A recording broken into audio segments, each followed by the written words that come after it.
Entonces, el trabajo que habíamos quedado era dibujar un poco las placas tectónicas.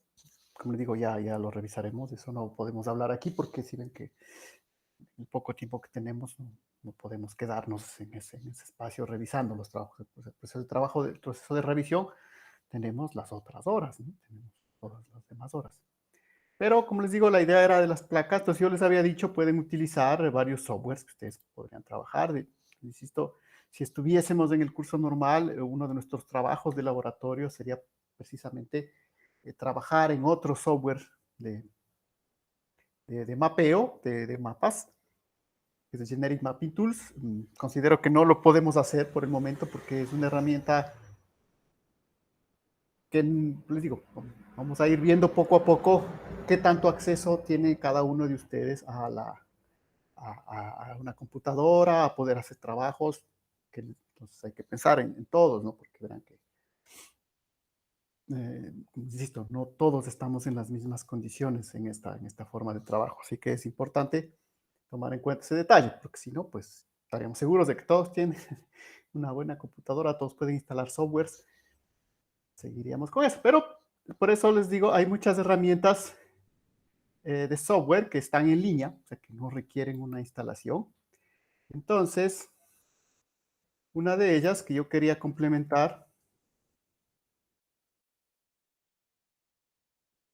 entre las muchas formas que ustedes pueden dibujar o visualizar las placas tectónicas, eh, yo les quería comentar esta, que es una herramienta en línea, obviamente ya les voy a mostrar la pantalla.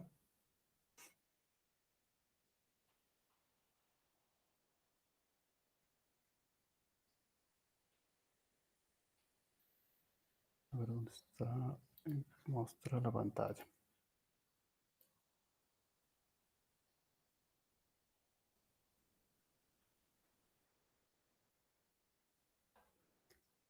Bien, entonces supongo que están viendo la pantalla.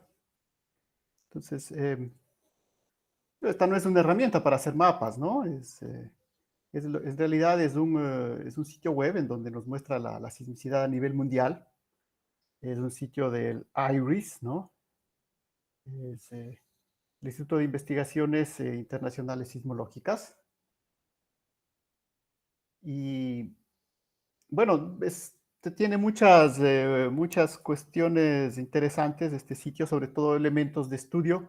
Por ejemplo, aquí hay un muy buen video sobre lo que hablamos la clase pasada, la diferencia entre corteza, litosfera y qué mismo es la placa tectónica, ¿sí? Porque a veces, insisto, yo escucho en el lenguaje de las geociencias de que se refieren siempre a la placa tectónica como si fuese corteza manto, ¿no? Y hemos hablado que en realidad no es tan simple el problema, ¿no? No hay una limitación, es decir, no hay un límite de la placa, ¿no? La placa no corresponde necesariamente a la corteza, porque en los procesos de subducción subduce la corteza y una parte del manto superior, y todo eso le llamamos la litosfera. Entonces, el proceso es un poco más complicado. Aquí hay un video interesante. Hay algunos que están en español. Pues, de todas maneras, les compartiré a veces esos videos también, los links en la página del curso.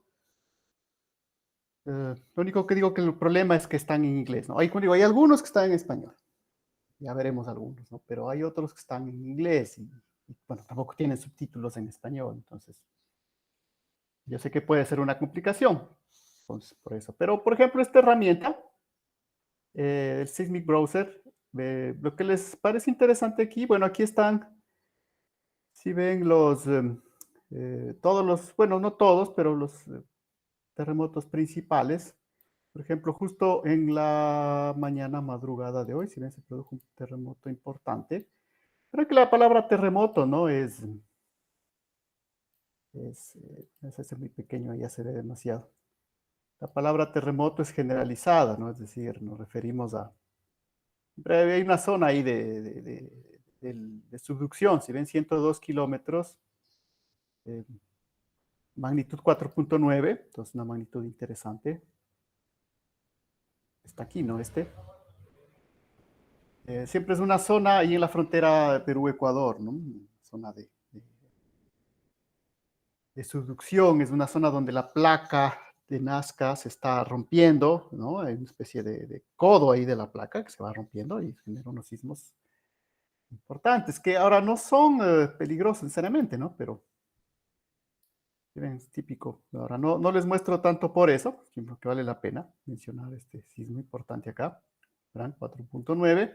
Pero ustedes ven la profundidad, ¿no? Son 102 kilómetros, son sismos de subducción muy profundos. Generalmente no tienen demasiada impacto, ¿no? Como en cambio son los sismos de subducción que se producen acá, ¿no? En la parte costera, que son mucho más superficiales, como el de Pedernales. Pero bueno, eso es. Lo otro decía es que nosotros si ponemos aquí tenemos una opción, verán, no, esto es, no les di el, pueden poner esto, ¿no? Miren, en el buscador Google, Iris Earthquakes Browser, voy a poner todo esto, ¿no? Que en el buscador de Google les va a salir, les va a enviar a esta página. Y como les digo, más que eso, y para continuar la clase del día de hoy, me pareció una buena herramienta, por aquí hay una cosa que dice, mire, mostrar las placas tectónicas, ¿no? Entonces, las placas tectónicas, se me dibujan las placas tectónicas. Y me parece interesante porque para la clase de hoy, lo que vamos a seguir, ustedes ven que aquí justamente nos muestra que las placas tectónicas pueden tener 4 tipos de bordes. Bueno, acá de acá abajo dice indefinido, ¿no? Es decir, que no está todavía investigado. Entonces, en realidad son 3 tipos de bordes, ¿no? Que es lo que necesitamos conocer para la clase de hoy.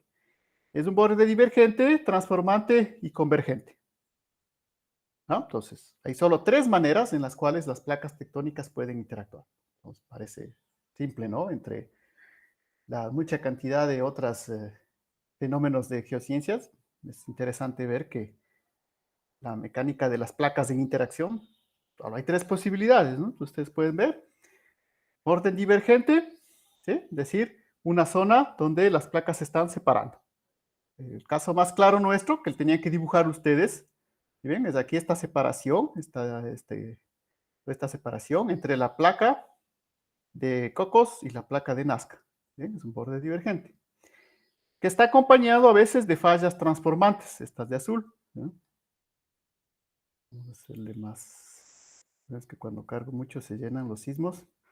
Pero eso justamente es lo que buscamos. Entonces ustedes ven, si cuando hacemos zoom, la gran cantidad de sismicidad, ¿sí? De sísmica, se localiza precisamente, ¿ves? Justo en el borde de las placas, ¿no? Y sea este un borde divergente, o sea, un borde transformante, o mucho más si es un borde convergente, como el amarillo, ¿no? Si ven, la zona de subducción. Entonces aquí, justo frente a nosotros, tenemos los 3 casos.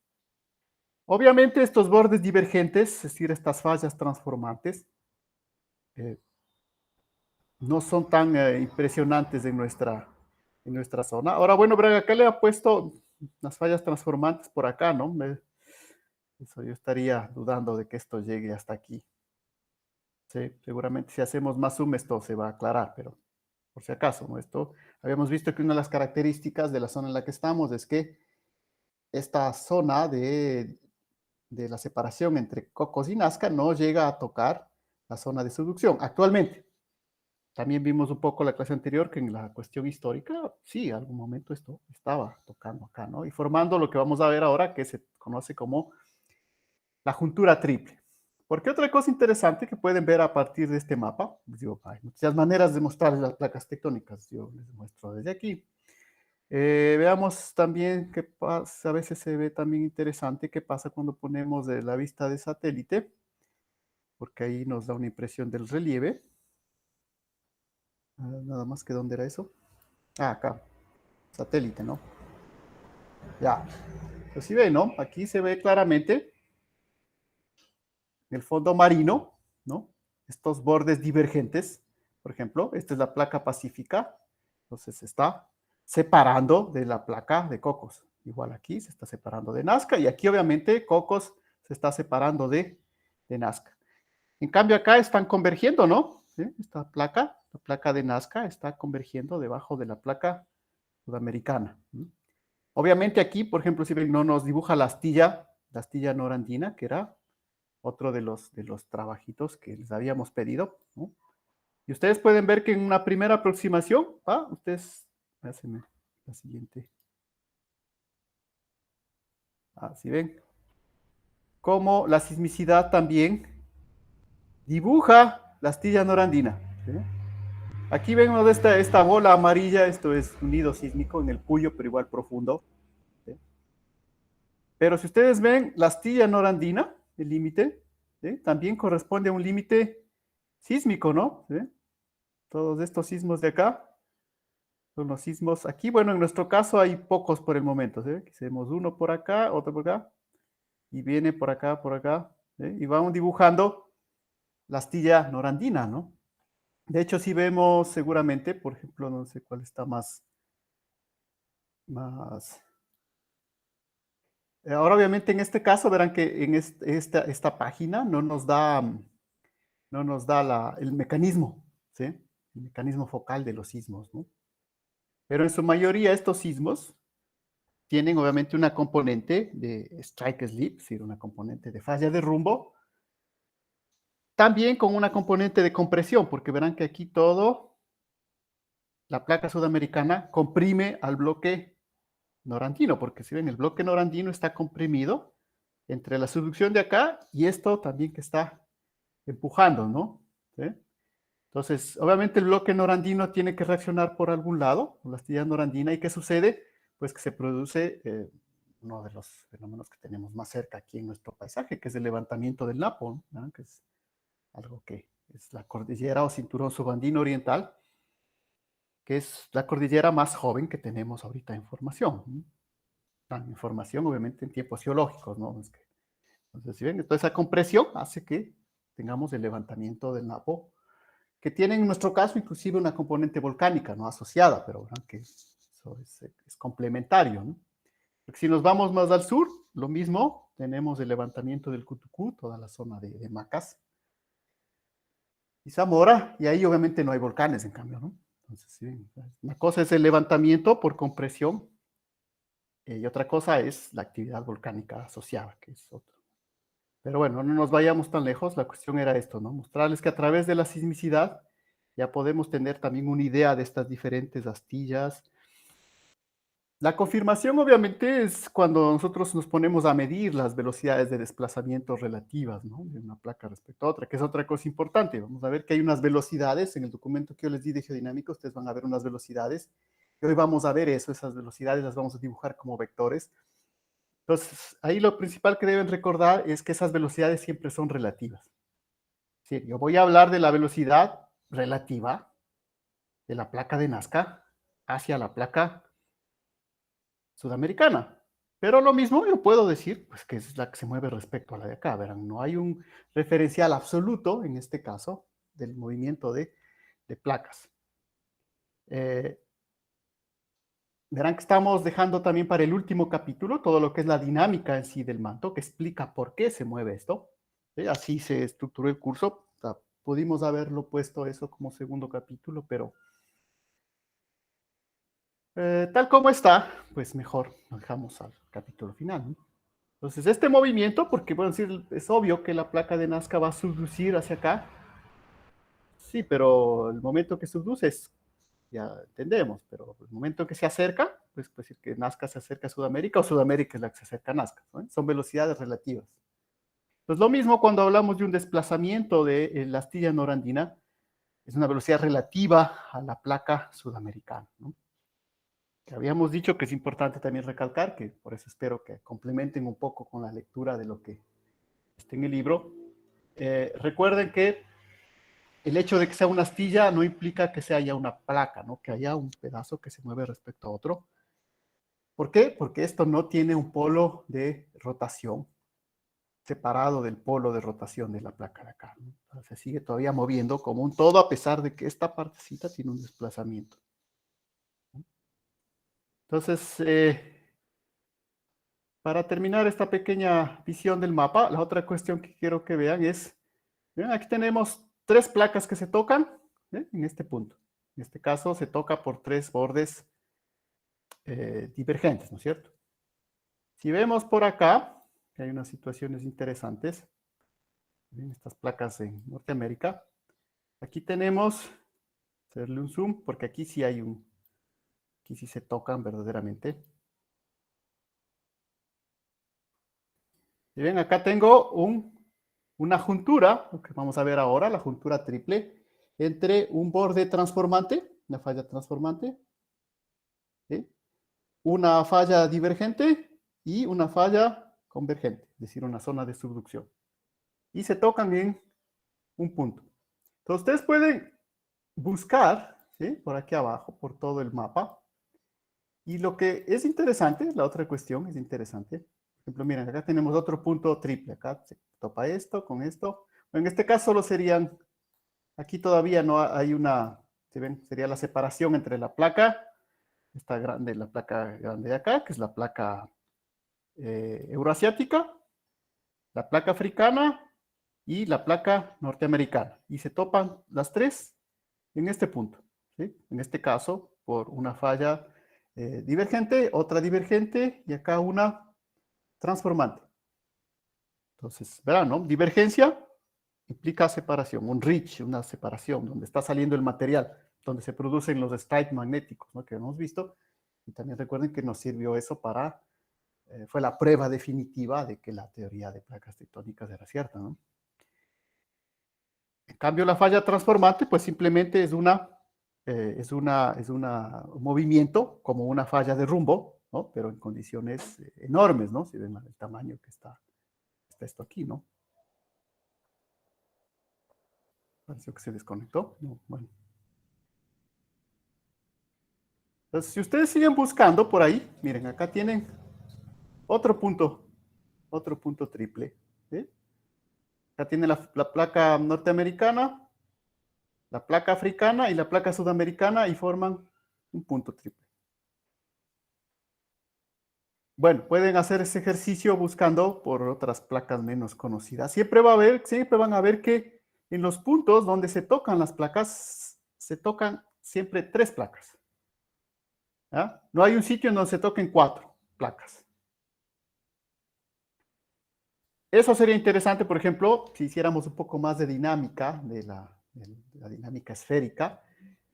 Veremos que es una condición típicamente de casquetes esféricos que se mueven en una esfera. Para tener una condición de equilibrio, tiene que haber un punto triple, un contacto entre tres placas y no puede haber entre cuatro. Obviamente puede haber entre dos. ¿No? O sea, todo esto de acá es un contacto entre dos placas. Me refiero cuando ya las placas hacen contacto, ¿sí? Justamente, pues nada, solamente pueden haber tres placas en un solo punto. Y el contacto puede ser de estas tres formas de acá. Entonces es lo que se conoce como una juntura triple, ¿no? Que como les digo es una consecuencia básica de la dinámica del movimiento en una esfera, nada más, ¿no? Ahora eso no lo vamos a demostrar, aunque sería interesante, pero nosotros no vemos tanto de dinámica en coordenadas esféricas.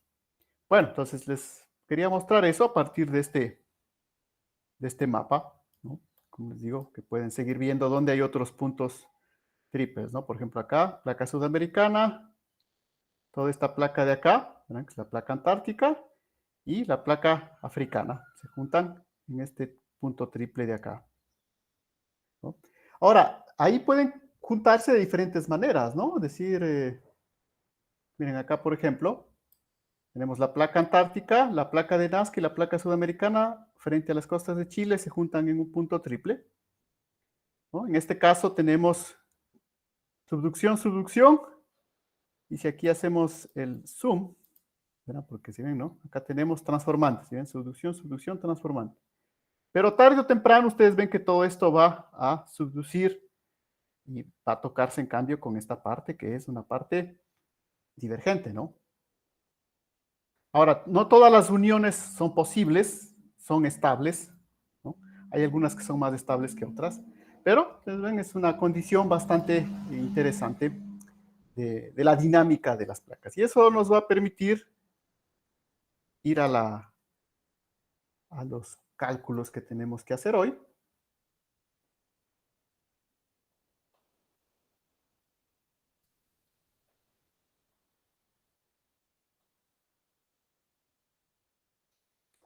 que es lo que se conoce como una juntura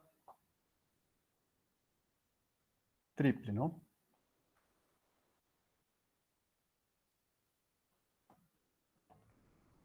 Entonces decimos que las placas tectónicas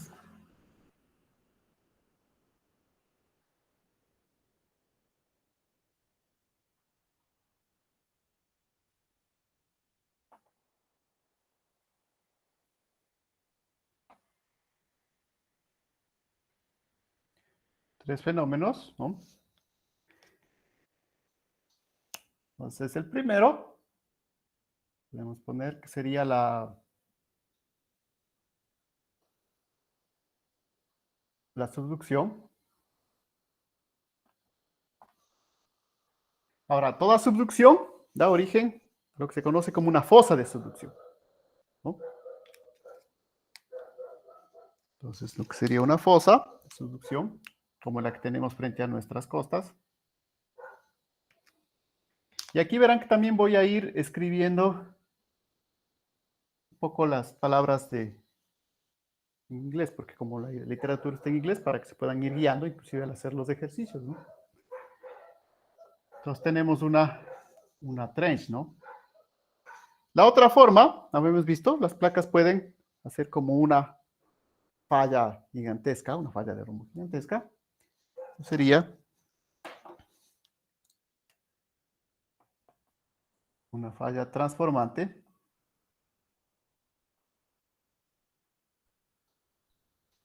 Bueno, esa es una falla en sí.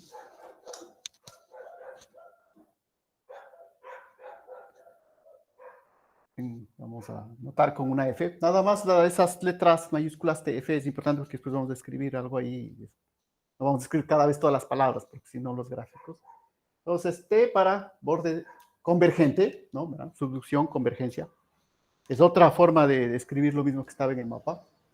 Nos da origen a una fosa, a un trench, ¿no? La falla transformante es el borde, justamente, ¿no? Transformante, como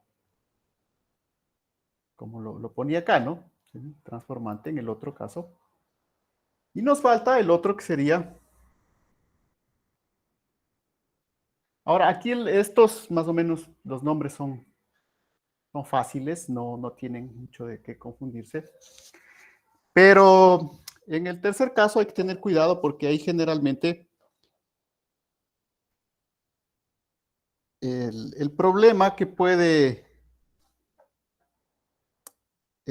ocasionarse es que en inglés a la siguiente cuestión se le conoce como una dorsal, perdón, en español,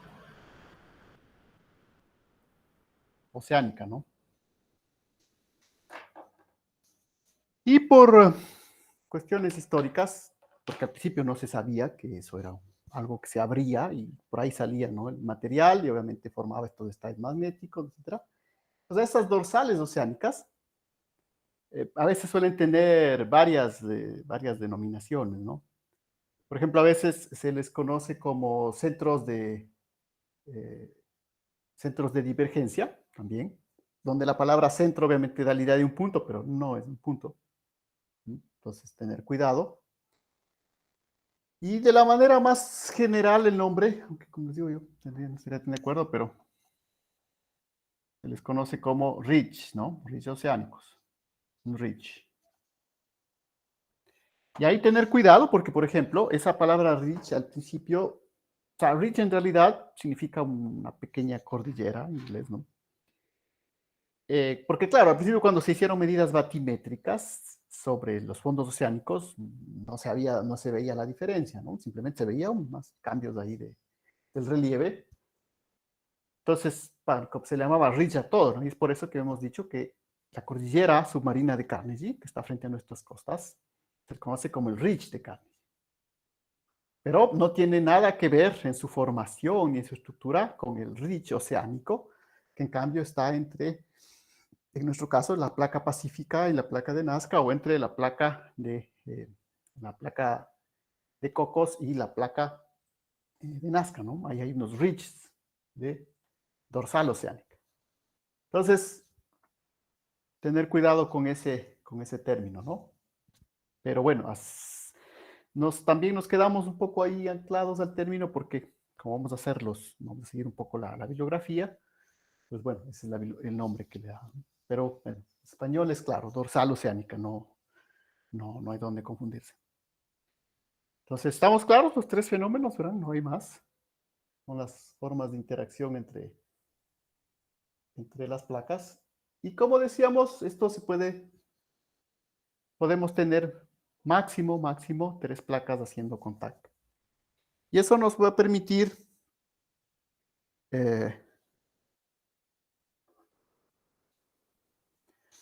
aquí tal vez falta, porque si no esto de juntura triple a veces también en electrónica también hay un nombre así, juntura triple, no, pero bueno, por eso a veces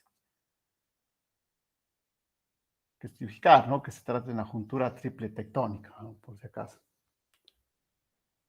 Entonces, esta juntura triple tectónica, entonces en la juntura triple tectónica, los vectores de velocidad relativa de las placas deben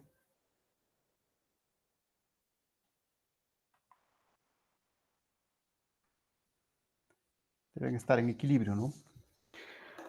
Ahora, este equilibrio, tal vez pongámosle entre comillas, ¿no?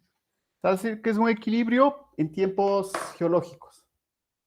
¿No? Es decir, que si nosotros observamos dentro de nuestros tiempos históricos ese punto de unión triple, pues vamos a ver que ahí no pasa nada, ¿no? Pero obviamente si lo extrapolamos a un tiempo geológico, pues no, eso se sigue moviendo, ¿no? Toda la dinámica continúa, esos puntos se desestabilizan, cambian.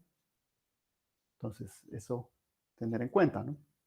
Ahora, como es algo que podemos hacer directamente en este momento, hacer ese análisis, pues básicamente esto nos sirve mucho para eh, tener una idea de la dinámica precisamente, cómo se van a mover las placas en los diversos casos, ¿no?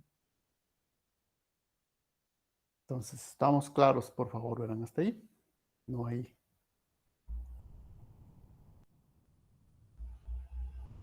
Porque además de la parte conceptual, obviamente, como aquí vamos a ver unos vectores, pues aquí ya podemos hacer unos cálculos, ¿no? Estamos viendo, dicho, ¿no? Es una geodinámica, una dinámica de la Tierra, ¿no? Ok, ¿verdad? De todas maneras, como tienen el respaldo ahí, pero ya puedo borrar porque no tenemos mucho espacio aquí.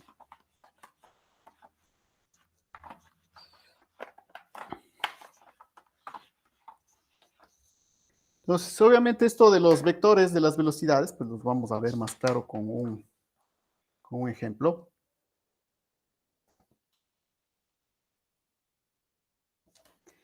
Y aquí sí vale escribir al menos el primero. Entonces tendríamos un problema.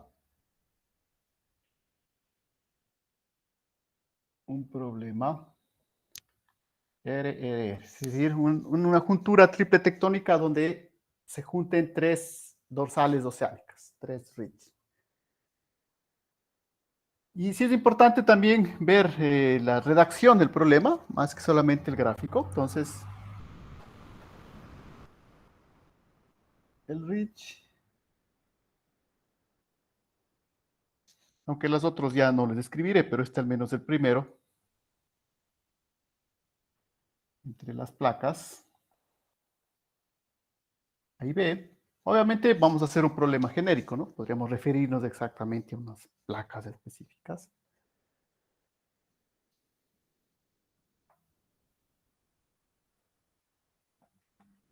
Está en la dirección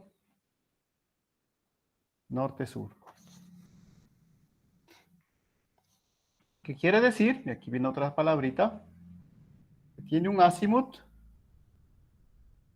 de 0 grados. Entonces, no sé si eso lo han manejado ya, azimut. ¿No? El azimut es el ángulo que medimos desde el norte geográfico, ¿no? Siempre en el sentido de las agujas del reloj, sentido horario. Entonces, decir que está en dirección norte-sur es lo mismo que decir que tiene un azimut de 0 grados. Y velocidad, vamos a utilizar las mismas letras, U de AB. Nos verán, no, es una velocidad relativa. Entonces yo puedo decir que es la velocidad de A respecto a B o la de B respecto a A. Entonces, en módulo, obviamente, ¿no? En signo, pues debería poner un signo contrario, pero 100 milímetros por año. Entonces aquí nos topamos un poco con el orden de magnitud de estos movimientos, ¿no? ¿Cuánto puede ser? Serían las velocidades más rápidas, 100, 150. Generalmente, pues, tener, por ejemplo, de entre Nazca, eso si vieron esos números ahí, igual en el documento que les puse sobre la geodinámica del Ecuador, tenemos los valores en el orden de 56, 58, bueno, 60 milímetros por año, ¿no? Y si vieron los valores, en cambio, de el desplazamiento de la astilla norandina respecto a la placa sudamericana, en el orden de los 9 milímetros por año, ¿no? Ahora, es una velocidad pequeña, pero verán que tampoco es totalmente despreciable. Generalmente existe una comparación bastante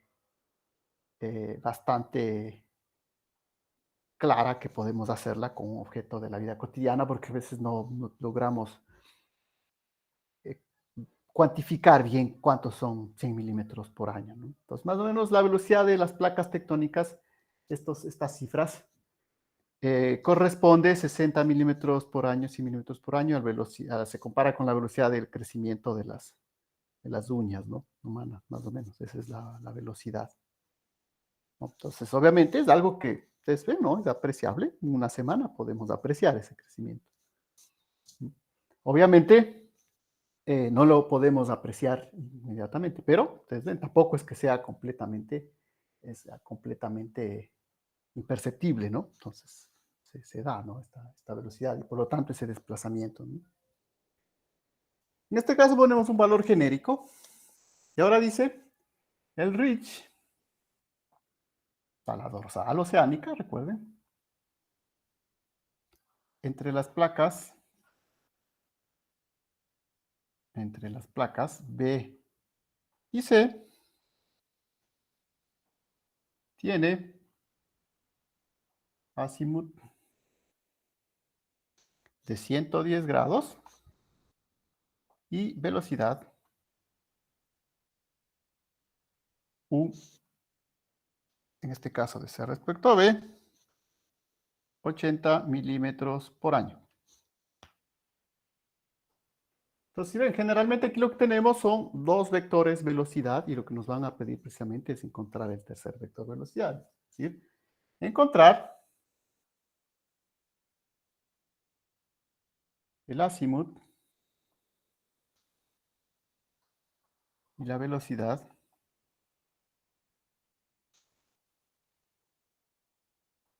de A respecto a C.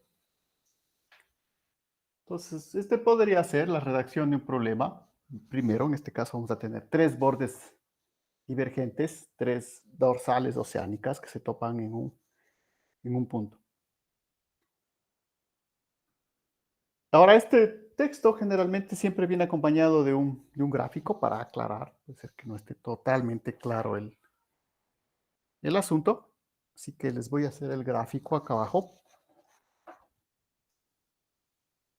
Vemos que tenemos esto, y primero dibujemos, ¿no? Luego podemos explicar. Esto es lo que estaría dado. Es decir, tenemos, esta sería la placa A, la placa B. Entonces, ustedes ven, ¿no? Me dice, es la dirección norte-sur. Si es la dirección norte-sur, el ridge, ¿sí? La separación entre A y B, tiene eh, azimut de 0 grados, ¿no? Verán que me puede dar la dirección, ya sea del ridge o de la fosa o de la falla transformante, o también me puede dar la dirección de las velocidades, ¿no? No es lo mismo, por si acaso. Entonces hay una cierta complejidad, obviamente, no es un problema Ya van a ver simplemente dibujar 3 vectores. Hay un esfuerzo que necesitamos hacer precisamente en la comprensión de ese lenguaje geodinámico, ¿no? Que es el problema que intentaremos realmente resolver el día de hoy. Entonces, ven, aquí me está diciendo que es la dirección del reach. No me está diciendo que es la dirección de la velocidad. ¿Sí? Entonces, eso, mucho cuidado, eso depende de la redacción del problema. Luego me dice el otro reach entre B y C. Entonces, supongo que acá hay otra placa, que hay una placa C, que también tiene un reach. Ahora, el reach entre A y C, ¿para dónde es? Bueno, voy a dibujar por aquí, ¿no? No sé todavía. Ya van a ver que en otros casos sí puedo tener una primera idea de para dónde va ese reach, pero por el momento lo puedo poner por ahí. Entonces tengo la placa C. ¿Qué me dice? Verán que el azimut, esta es la dirección norte-sur, el azimut del reach entre BC, ¿sí? Tiene un azimut de 110. Esto quiere decir que si yo mido de acá hasta acá, todo este ángulo vale 110 grados. Entonces, ven, el caso RR, ¿no? Reach. Tres dorsales oceánicas que convergen en una juntura triple tectónica. Y bueno, esto es generalmente lo que nos suelen dar como enunciado. Lo que nos piden, obviamente, es encontrar el azimut, es decir, cuál ángulo, el ángulo que forma esto, medido desde acá, y además la velocidad. Entonces, ese sería el problema, tal como está ahí, verán, obviamente hay unos valores de velocidad que ya los vamos a dibujar. Ahora, ¿dónde dibujo los valores de velocidad? Ese va a ser, esa sí ya les anticipo desde ya, esa sí va a ser la tarea que van a tener que hacer. Entonces, hoy vamos a tener ya unos cálculos adicionales. Recuerden que siempre vamos a, la idea de las tareas, obviamente, es en función de lo que hagamos lunes y miércoles, ¿no? Ahora, el viernes no vamos a hacer tarea, pues no. Podríamos enviarles también el fin de semana, pero como les decíamos, la idea es que tampoco se sature tanto, ¿no? Ahora, se podría hacer, de hecho, a veces dice que sí, que deberíamos enviar para que hagan más ejercicios. Pero no, o sea, efectivamente, esa experiencia la hicimos solamente con el primer grupo, de cuando todos estábamos confinados, no había ni dónde salir, justo hace un año, un poco menos, ya casi hace un año. Y sí, pues ahí sí había posibilidad, pues igual no había dónde salir.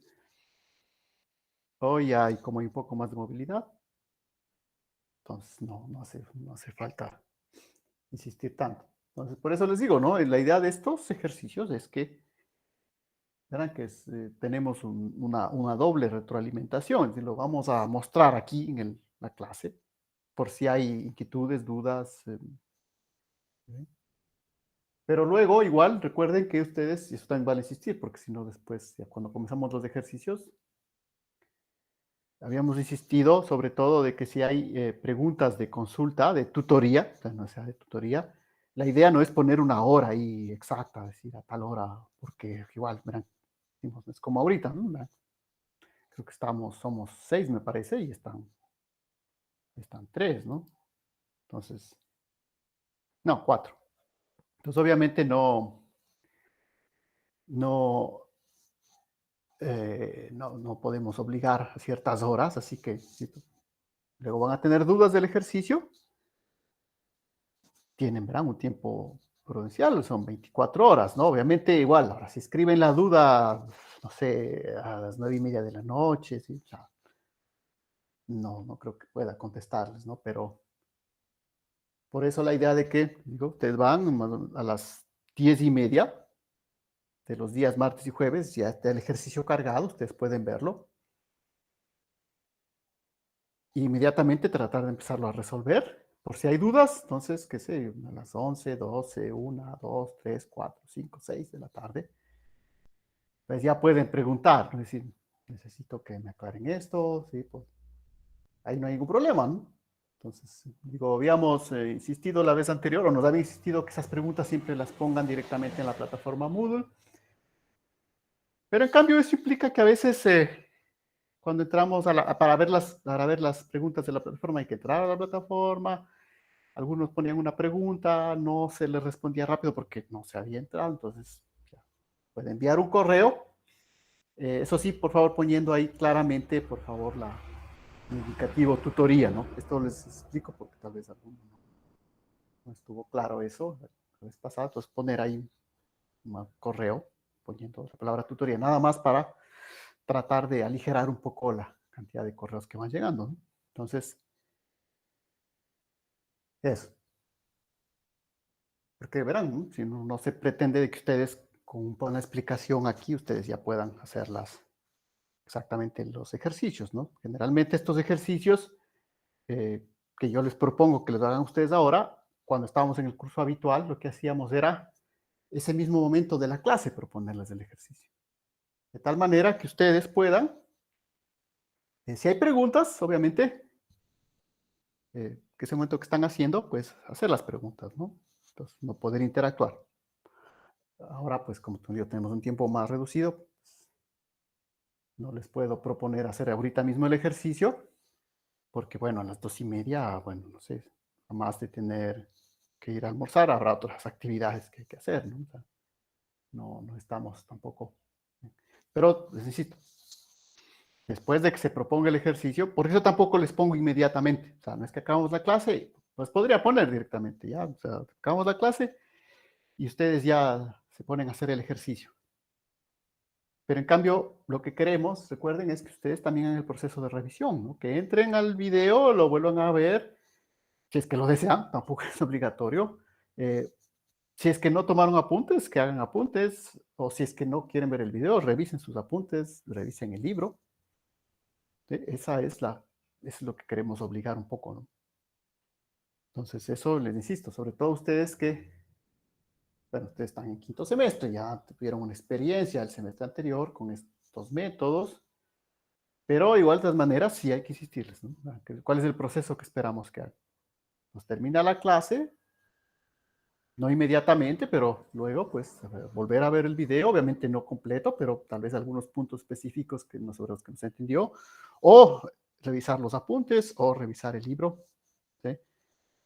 Hay todo ese proceso y con todo eso ya mañana, entonces con todo eso ya preparado, mañana ahí sí ver el ejercicio, ¿no? Porque esa es la forma que queremos mantener este aprendizaje. Entonces, suponemos que tenemos este ejercicio, ahora vamos a dibujar los vectores velocidad y ahí tenemos la posibilidad de que en dos de los fenómenos, de los tres que son posibles, o sea, en lo que son Ricci y fallas transformantes, nosotros podemos identificar inmediatamente la dirección de la velocidad. Ya vamos a hacer un ejercicio también con una zona de subducción, con un trench. Ahí vamos a ver que en el trench es el caso en el que no podemos definir de entrada la velocidad, la dirección de la velocidad. En este caso sí. Le voy a volver a dibujar acá para que no se mezcle todo eso ahí. Entonces, y eso igual les voy a pedir cuando hagan el ejercicio, pues traten de, porque a veces saben tratar de hacer todo en un solo dibujo y no se ve nada. Pues, supongamos que es lo mismo. Entonces, la idea es que como esto es un ridge, esto se va a estar separando, ¿verdad? Supongamos que esto es Nazca, Sudamérica, perdón, Nazca, Pacífico, se está separando así. ¿Qué quiere decir eso? Que la velocidad entre A y B será perpendicular a eso lo podemos saber. Lo mismo acá, ¿sí ven? Este es un ridge, acá se están separando, pues esto es 90 grados, esto de acá, 90 grados también, y acá igual, no queda de otra, ¿no? ¿Verdad? Esto de acá tiene que ser 90 grados. Bien, verá que no es un triángulo rectángulo, ¿no? Los 90 grados son con las direcciones de los ridges, de las dorsales. Y he dibujado mi triángulo de velocidades de tal manera que esta sería, este vector de acá sería la velocidad ya respecto a B. Este sería la velocidad de B respecto a C. Y este sería la velocidad de A respecto a C. Entonces, ¿qué es lo que me piden? Me piden encontrar esta velocidad, si ven este lado del triángulo, porque conozco este lado vale 100 y este lado vale 80. Me piden este lado del triángulo. Para resolver estos problemas, bueno, me piden este lado del triángulo y además la dirección, ¿no? ¿Sí? Pero no esta dirección, sino la dirección del ridge. Entonces, la parte geodinámica, si ustedes quieren, que sería dibujar los tres vectores de velocidad respecto al, pues hasta ahí. Y aquí ya viene la parte ya geométrica y trigonométrica. Y aquí igual siempre tenemos que insistirles que la parte geométrica y trigonométrica es algo que tiene 2500 años de historia. ¿Sí? La geometría y la trigonometría necesaria para resolver esto lo conocían en Grecia hace 2500 años. ¿No? 2500, ¿verdad? ¿No? Es decir, si a ustedes a un estudiante, bueno, no a pesar que un estudiante, había una clase privilegiada, una casta privilegiada que eran los que estudiaban, ¿no? No era una educación universal en Grecia. Pero bueno, escogían uno de esos estudiantes y le pedían resolver, por ejemplo, este problema de triángulos hace 2500 años, pues lo podía hacer, ¿no? Eh, Eso no quiere decir que sea fácil, sino que simplemente las matemáticas que hay detrás son ya bastante elementales para la actualidad en la que estamos, ¿no? Por eso les digo, hasta ahí la geodinámica. Haber dibujado el problema y haber determinado que los triángulos tienen esas condiciones. ¿Estamos claros? Porque verán que ahora sí me toca borrar el problema. Ustedes, bueno, lo tenemos por ahí. Tenemos que resolver ese triángulo. Y para resolver el triángulo, pues obviamente tenemos unos teoremas básicos de geometría, trigonometría. Y a veces igual se insiste mucho, ¿no? Sobre todo ha habido esa insistencia que para nuestra carrera, geociencias, debería verse un poco más de geometría, trigonometría en las ciencias básicas, ¿no? Pero, no sé, es la apreciación que en realidad, como les decía, ¿no? Una de las cuestiones que yo, cuando era estudiante de ciencias básicas, consideraba era que se daba demasiada importancia a una ciencia como la geometría y la trigonometría, que son ciencias muy clásicas, ¿no? Es decir, no es que no sean importantes ni interesantes, pero pues, se resumen en unos teoremas muy básicos, que es todo lo que uno necesita después para seguir, ¿no? O sea, hacer resolver esos 8000 problemas de triángulos. Sí, es interesante, pero también hay que considerar el avance de la ciencia, ¿no? O sea, no se puede uno quedar estudiando, como les digo, aspectos científicos de hace 2500 años, ¿no? O sea, hay que estudiarlo, sí, porque es la base, pero no puede dedicarle uno tanto tiempo. Entonces, ¿cuáles son las condiciones básicas para resolver estos problemas? Pues es toda la solución de triángulos, ¿no? Es decir, los ángulos internos de un triángulo suman 180 grados. El teorema de Pitágoras, que eso se aprende desde la escuela. Y los teoremas complementarios al teorema de Pitágoras, que es lo que se aprende, y lo que nos gustaría que ustedes lleguen con eso, generalmente de su secundaria, que es el teorema de senos y el teorema de cosenos. El teorema de senos y cosenos, que es la generalización del teorema de Pitágoras a un triángulos que no son rectángulos. Eso es lo que necesitamos para resolver esto. Eh, Obviamente, también necesitamos un poco de visión geométrica del problema. Y hay otra, otra cuestión que a veces no se explica bien, ¿no? De hecho, los griegos, los que inventaron esto de los triángulos, ellos tenían un dicho muy importante que decía que la geometría es la ciencia que permite obtener razonamientos correctos de dibujos incorrectos. Es decir, sí, es importante hacer un dibujo más o menos correcto de lo que uno quiere apreciar y resolver, pero ese no es un objetivo, ¿no? No es tampoco dibujo técnico esto. ¿Sí? Como les digo, obviamente es mejor. Si con una escuadra puedo trazar los ángulos, no hay ningún problema, pero eso no me va tampoco a dar toda la ayuda al problema. Porque les insisto, y por eso es bueno también tener estas cuestiones históricas, ¿no? Verán que los griegos, cuando resolvían esto, no había pizarrones, ¿no? No sé si tienen ni idea o visto cómo escribían. No había papel, verán, ¿no? Ni lápices. Eso vino miles de años después, desde China, pasando por los árabes, a Occidente. Los griegos hacían estos dibujos en una caja de arena, ¿sí?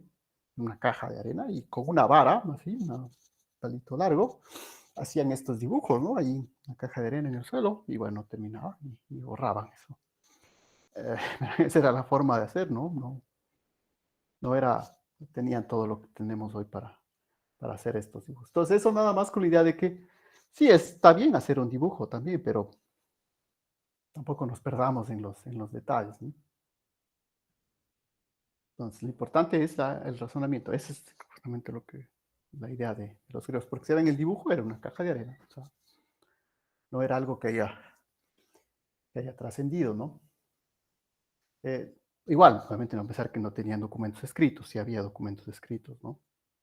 Por eso conocemos los libros, ¿no? O sea, lo que escribieron y luego las traducciones romanas y árabes, sobre todo el libro Los Elementos de Euclides, donde está todo esto, toda esta geometría, ¿no? Obviamente lo escribían en unos papiros, pero no es que, como les digo, no van a pensar que ahí se hacían los ejercicios, no, porque papiros eran para guardar la información, o sea, eran algo muy caro, ¿no? Algo que estaba en las bibliotecas, muy resguardado, muy cuidado. Para el día a día, les digo, esa era la idea. Y generalmente muchos ni siquiera tenían una caja de arena, ¿no? En el suelo de tierra, ¿no? Y ahí se hacía todo. ¿Eh? Entonces, eso, como digo, también hay que pensar, cómo, si en esas condiciones se podía resolver esto, pues mucho más nosotros que estamos en la actualidad. Eh, entonces, si ese era el problema, la idea de esto era que tenemos algunos ángulos, por ejemplo, este ángulo, 110, lo tenemos acá.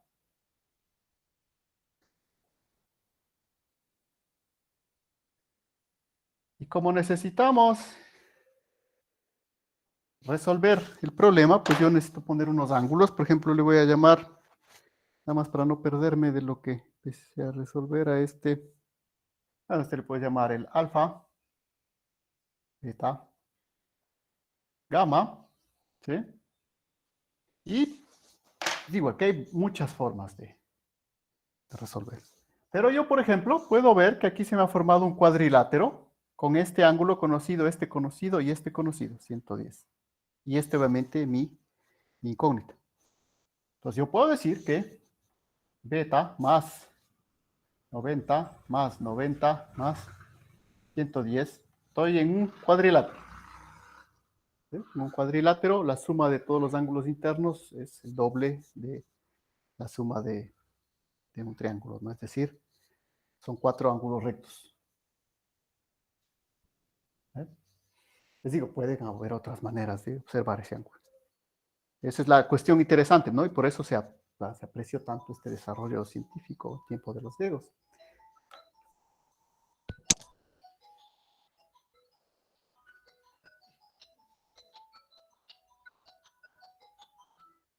No estoy en clase. ¿No?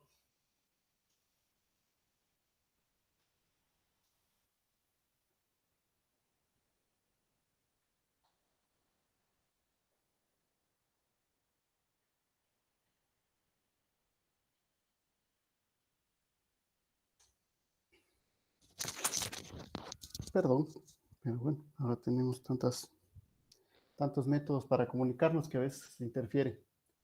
Entonces les decía, esa sería una manera. ¿Sí? Tengo este cuadrilátero, este ángulo lo conozco, son 90, 90, pero verán que estos 90, 90, esos los obtuve de dibujar bien y de los conceptos geodinámicos, ¿no? Entonces, saber que en un ridge la velocidad siempre es perpendicular.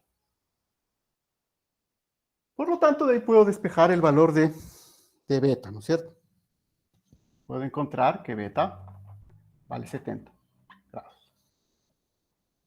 Entonces, con eso ya tengo, ¿sí ven? Este lado de acá valía 100, este vale 80, puedo encontrar el lado de acá utilizando el teorema del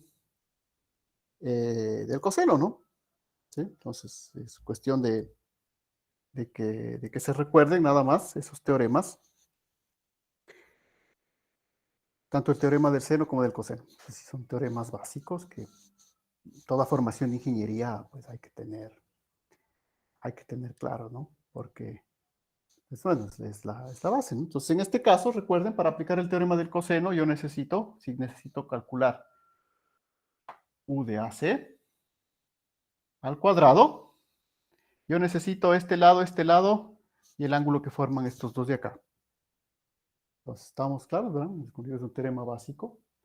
Entonces, este lado, bueno, si quieren, pongámosle para este primer ejercicio u de AB al cuadrado más u de BC al cuadrado.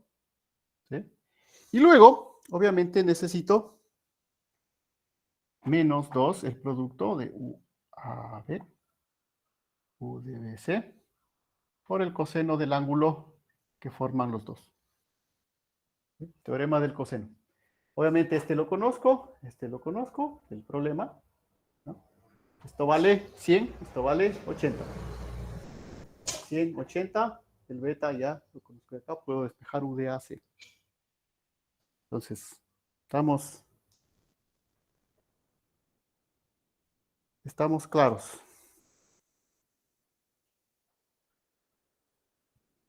Sería un primer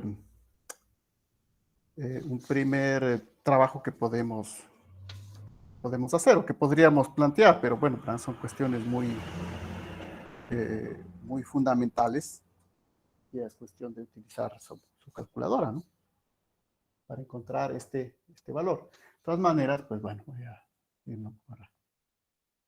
Eso sería 100 al cuadrado más 80 al cuadrado menos 2 por 100 por 80 por el coseno de 70. A la medio, raíz cuadrada. Y con eso tengo U de AC. Eso, por cierto, si lo tenemos por acá, no lo voy a. La ideal sería que ustedes hagan ahí ese cálculo con sus calculadoras, ¿no? Pero bueno, eso tampoco. Eso ya está por acá, entonces no hace falta. Ese U de AC queda, el número exacto, resolviendo eso, 104.5. Voy a comprobar después, ¿no? U de AC queda 104.5 milímetros por año. De resolver eso de ahí. Y ahora recuerden, yo necesito, ¿qué necesito? Necesito el azimut, ¿sí? El ángulo entre el norte, gira, gira, gira, gira y llega hasta acá. ¿Sí? No me piden este ángulo directamente, el gamma, no, me piden el ángulo que forma todo esto con la dirección norte. ¿Sí? Entonces, ¿cómo puedo calcular eso? Bueno, igual puedo dibujar quizá mejor este gamma para estar claros. Entonces, este ángulo gamma es este ángulo de aquí. ¿Qué ángulo necesitaría yo conocer? Pues le puedo llamar un ángulo, bueno, no sé, alfa, beta, gamma, este ángulo delta. ¿Sí? Si yo conozco delta, pues simplemente sumo 110 más delta y ya tengo el azimut del ridge entre la placa A y C. Verán, como digo, puede haber otras soluciones. Entonces, para encontrar el ángulo delta, ¿qué puedo hacer? Igual puedo ver que aquí hay un cuadrilátero y 90, 90, gamma. Entonces, lo que necesitaría ahora es encontrar gamma. ¿Cómo encuentro gamma? Pues bueno, puedo aplicar el teorema del seno. Ya lo puedo borrar, ¿verdad?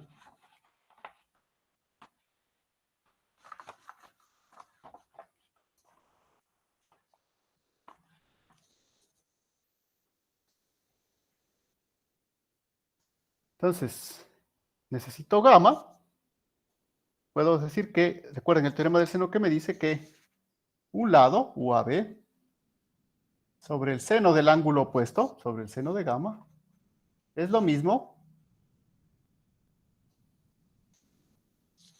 que aquí, bueno, tengo varios, lo que más fácil me quedaría es utilizar este y este ángulo de acá, porque ya los conozco, ¿no? Porque si no, este alfa todavía no lo conozco.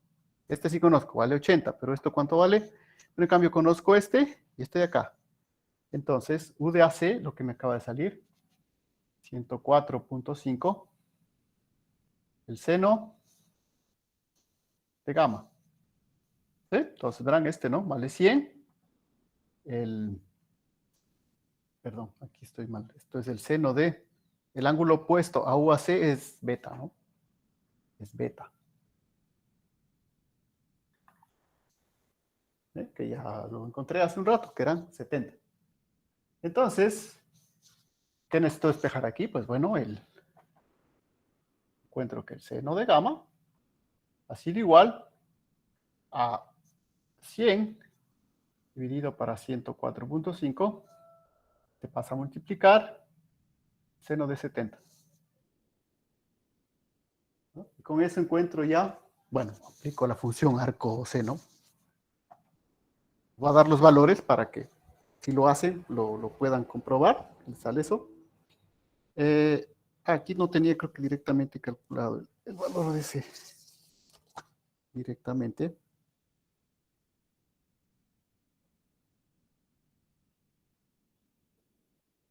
Bueno, si no toca ver cuánto.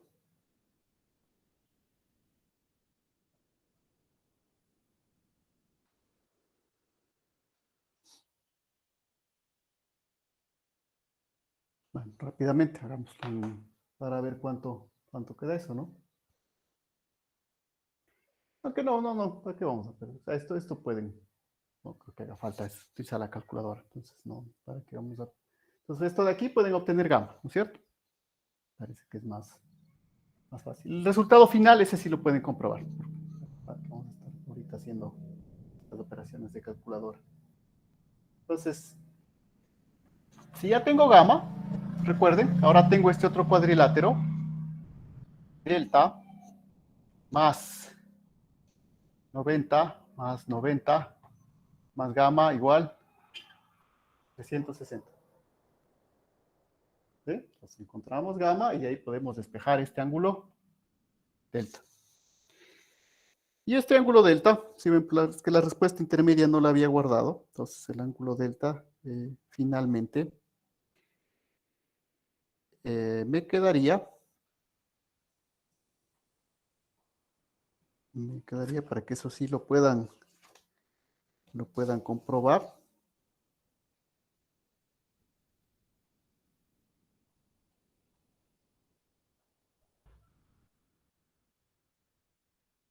Igual tampoco, una vez que tengo el delta, vamos a escribirle acá, delta sería igual a, esto pasa a restar, son 360 menos 180, 180. Y este pasa a restar también menos gamma, ¿cierto? Sí, es que, pues digo, solo he guardado la respuesta final, no he guardado las respuestas intermedias a esto. Bueno, no es problema. Entonces, ya tengo delta, ¿verdad? Entonces, ahora sí el ángulo que me pide, el azimut,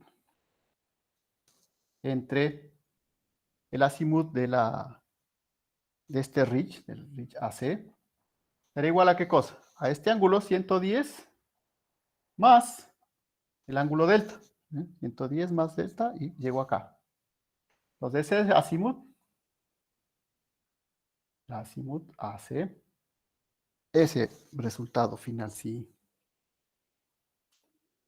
lo tengo, sale 228.7.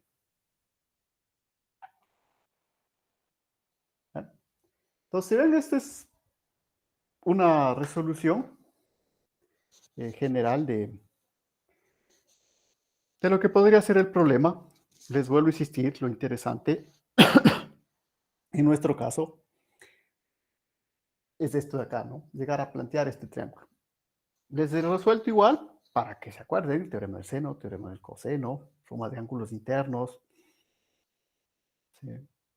Pero no vamos a insistir mucho en la parte de trigonometría y geometría, porque pues sí, es una vez más es interesante, pero aquí lo interesante es reconocer estas estructuras de acá, ¿no?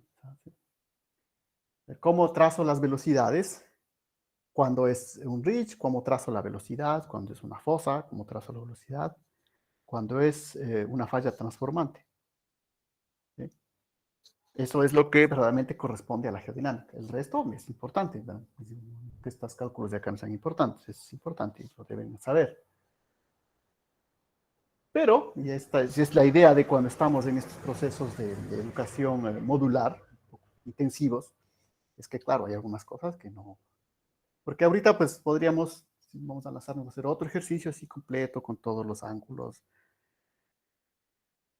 Sí, también es interesante, pero como les digo, en nuestro proceso modular eh, necesitamos un poco más de tiempo para avanzar sobre esos otros temas, porque saben que, de hecho, esta unidad primera, ¿sí? Básicamente ya la terminamos el día de hoy, ¿no? ¿Verdad?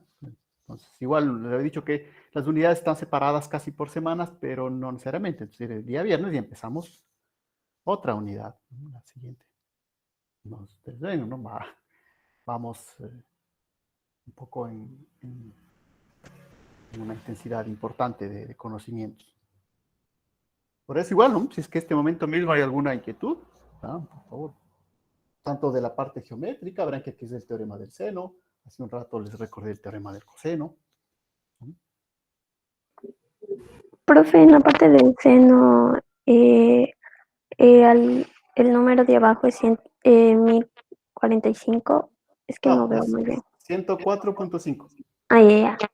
Entonces este seno pasa a multiplicar acá, ¿no es cierto? Por lo tanto, este pasa a dividir, ¿no? El seno pasa a multiplicar y este UA de AB era 100. Entonces queda 100 sobre 104.5, seno de 70.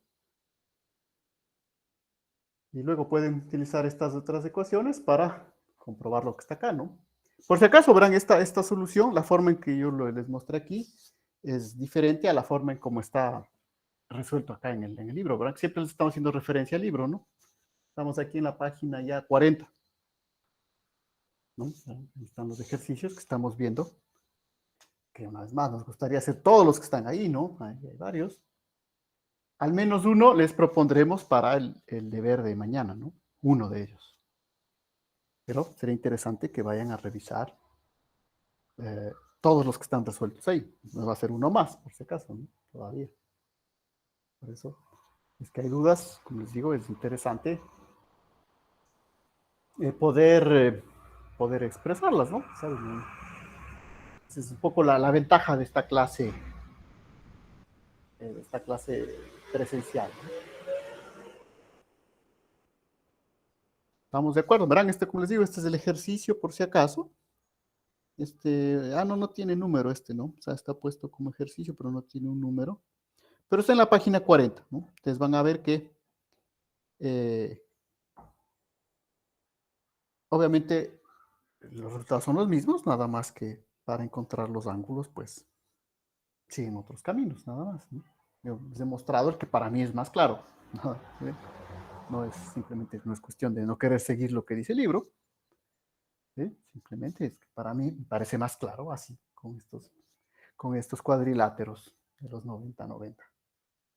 Igual, el libro igual aplica el teorema del seno y el coseno, ¿no? Es lo mismo, ¿no? Nada más que para encontrar los ángulos no se va por la suma de los ángulos del cuadrilátero, sino que toma otros caminos. Primer ejercicio, veamos otro.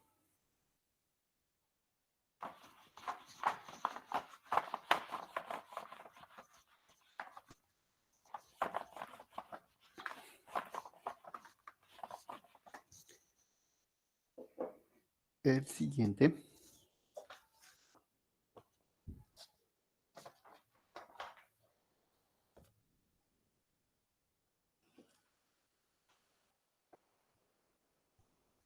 sería un problema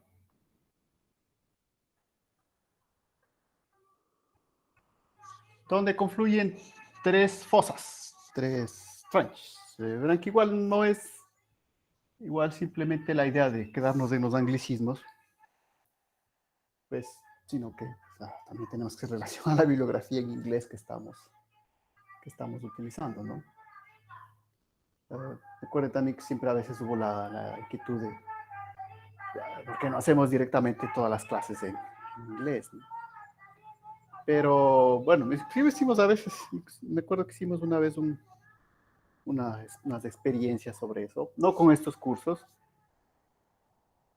pero sí hay que ser claros que para llegar a eso primero necesitamos garantizar una formación y una nivelación importante en inglés, porque sí hay compañeros que tienen una buena fluidez, pero igual, una vez más, no todos, ¿no? Entonces, mientras que la universidad no sea capaz de garantizar una nivelación a todos por igual para tener un buen nivel de inglés todos antes de llegar a los cursos en inglés, pues no, se convierte en igual, en otra manera inequitativa de avanzar en el conocimiento, ¿no? Pero en cambio nos tenemos que obligados, pues en este caso, utilizar anglicismos para referirnos a lo que está en el libro, ¿no? Y al menos, como les decía, en la lectura de los textos entendemos que no puede haber mucho problema porque las herramientas de traducción tengan por seguro que para traducir textos técnicos como estos no va a haber problema, ¿no? El problema quizá va a ser cuando traduzcan palabras técnicas específicas, ¿no? Porque obviamente el traductor, y ahí está el asunto, ¿no? De los traductores, cuando ustedes ponen la palabra trench en un traductor, el traductor no sabe si se trata de una fosa, una trinchera de las que se hacían en las guerras, o el trench de Cocos Nazca, ¿no? Perdón, de ¿cómo sería? Bueno, también hay un trench en Cocos Nazca, por cierto, pero puede ser el de Nazca Sudamérica, por ejemplo. ¿Sí?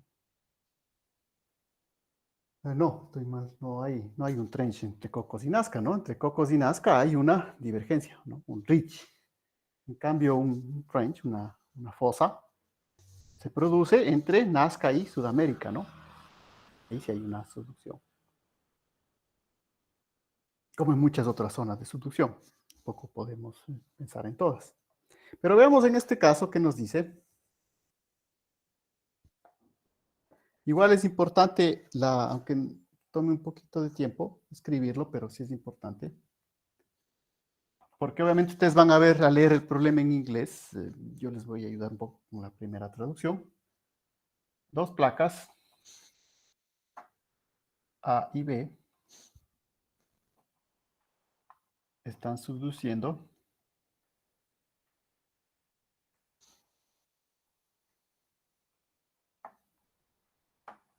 debajo de la placa C a lo largo de una fosa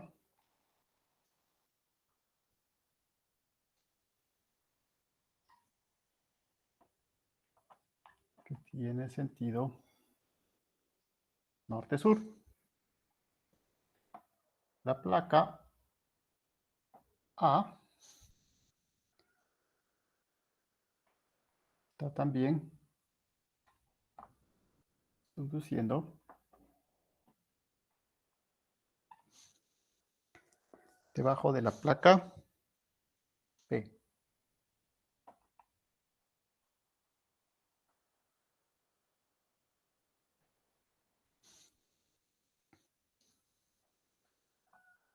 Con una fosa de azimut 135 grados y velocidad de AB 50 milímetros por año.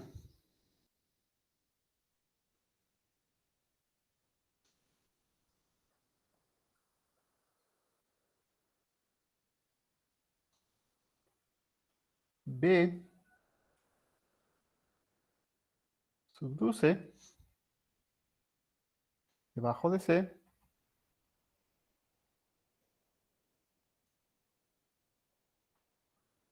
con azimut 270 grados y velocidad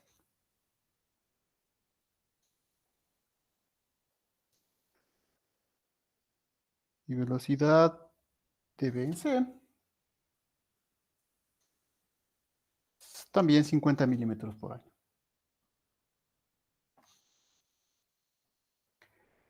Ese sería el texto.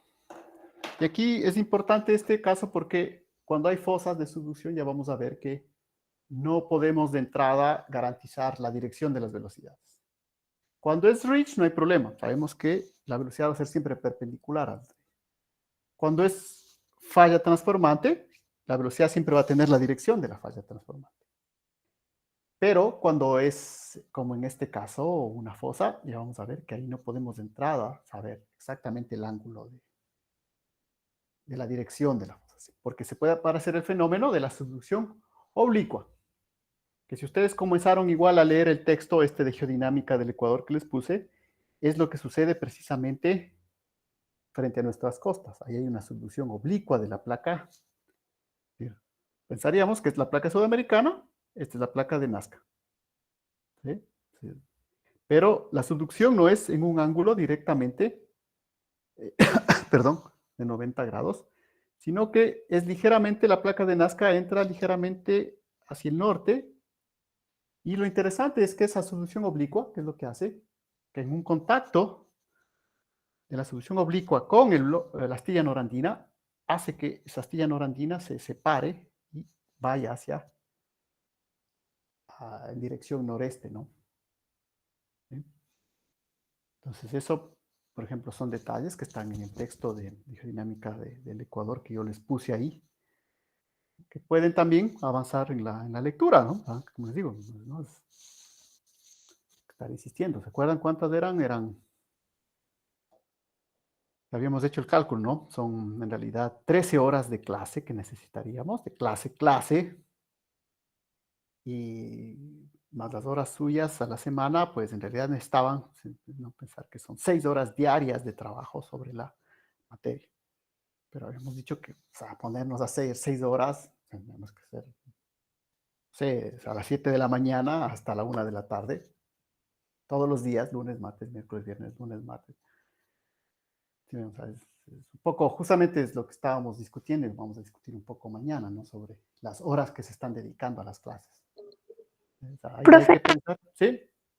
ahí donde dice debajo de la placa B, no sé qué dice al lado. Arriba, Deba, arribita.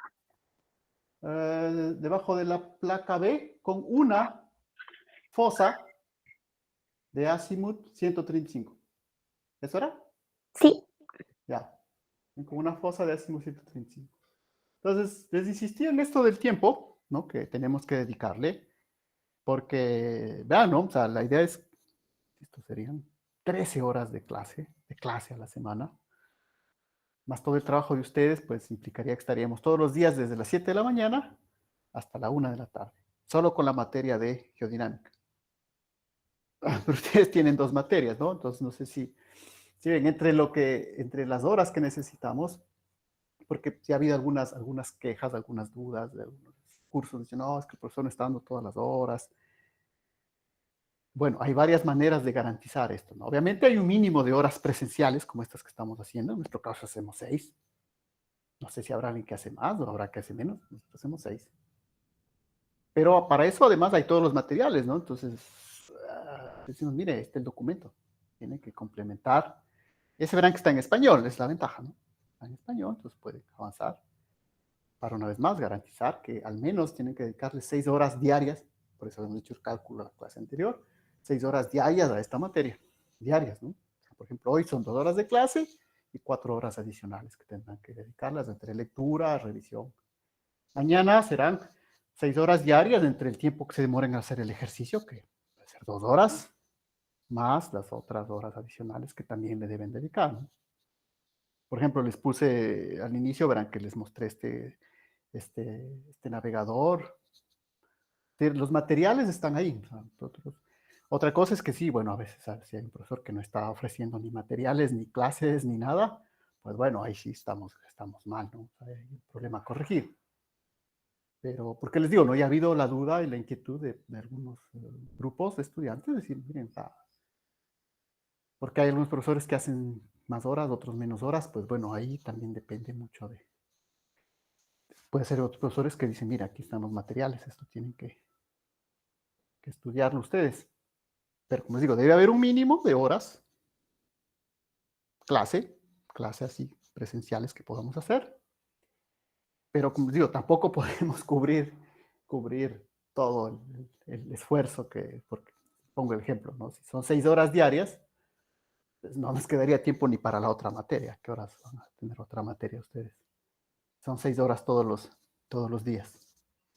Entonces, eso también tienen que pensarlo, ¿no? Que el tiempo adicional, pues, queda ya mucho a disponibilidad de ustedes. Y ese es el problema de esta formación, que les da mucha libertad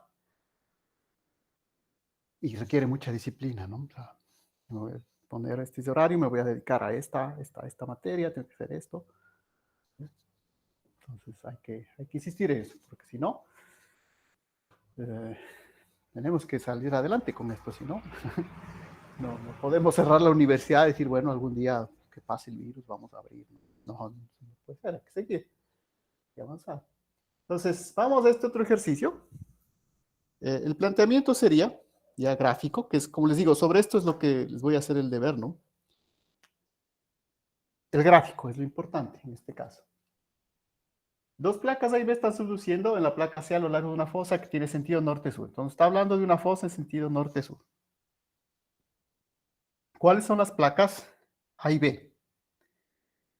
Entonces, esta sería la placa C. Hay una fosa. Generalmente a la fosa se le pone estos triangulitos. No es imprescindible, pero pueden ponerlo. Pero además de eso dice, hay otro. A está subduciendo debajo de B. Entonces, la idea es que tenemos una fosa con 135 grados de azimut, es decir, que de aquí a acá hay 135. Con otro color.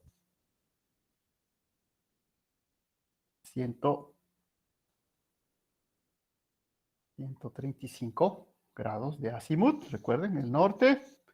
Giro, 135. Y aquí hay otra fosa donde está subduciendo A en B. Entonces, ¿sí ven? Este gráfico siempre va a acompañar al texto. Y esto siempre se les va a proporcionar. Obviamente nos dan las velocidades, ¿no? Y lo que aquí hay que tener cuidado es que no es como en el otro caso, que yo puedo ir así, bueno, aquí hay una fosa, entonces esta velocidad debe ser así. Acá hay otra así. No, porque si trazamos las velocidades, ¿qué va a pasar? Aquí va a ser así, esta así, y esta así, no va a formar un triángulo, nunca se va a cerrar, ¿verdad? Que la idea es que forme un triángulo, se cierre. Entonces, y ese es el dato que falta. Hay subducción oblicua.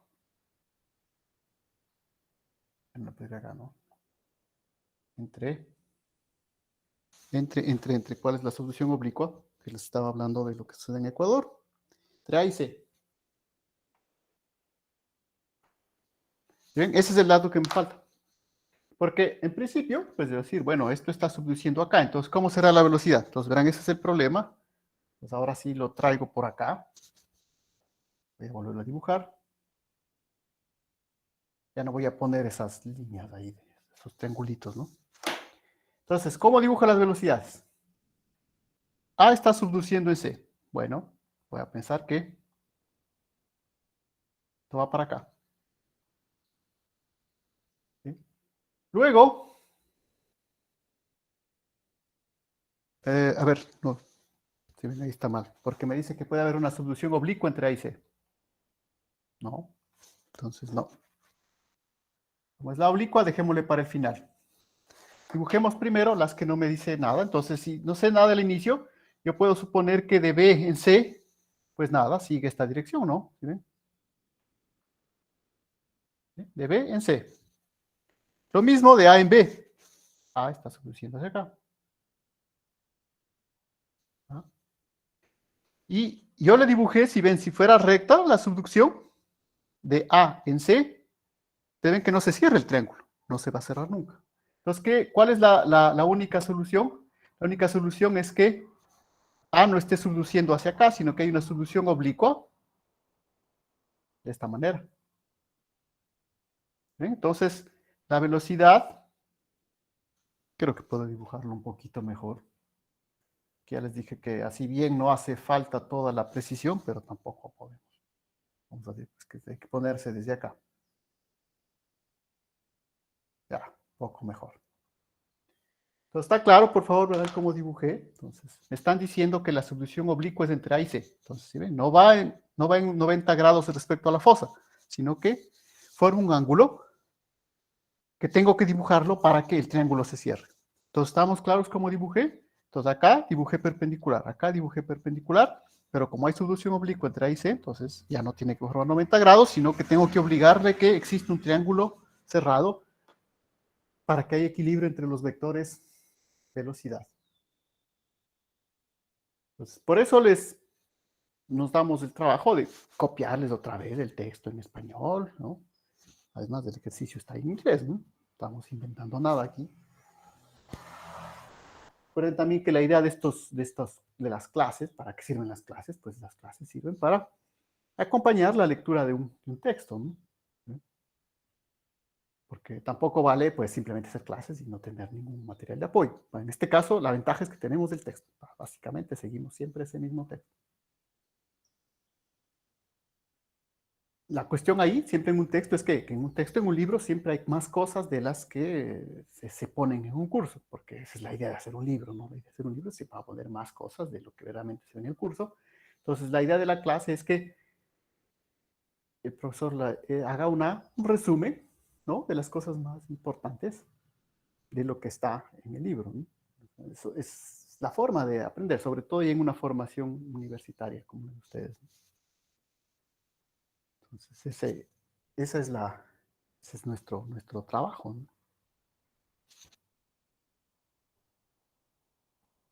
Por eso decir, bueno, ¿por qué escogí, por ejemplo, yo escojo este problema porque me parece que explica bien esto de la solución oblicua, ¿sí? Que ya no hay esa necesidad de que sea perpendicular. Aquí sí lo dibujé perpendicular. Ahora, ¿por qué dibujo perpendicular? Porque obviamente eso me permite luego saber algunos ángulos, ¿no? Saber este ángulo, saber este ángulo. Como sé que todo esto vale 135, ¿sí ven? Acá ya no es tan fácil, este vale 135, este vale 90, pero acá ya no vale 90, ¿no? Entonces tengo que buscar otros métodos para encontrar los otros ángulos que me van a hacer falta para resolver el triángulo ese que tengo ahí.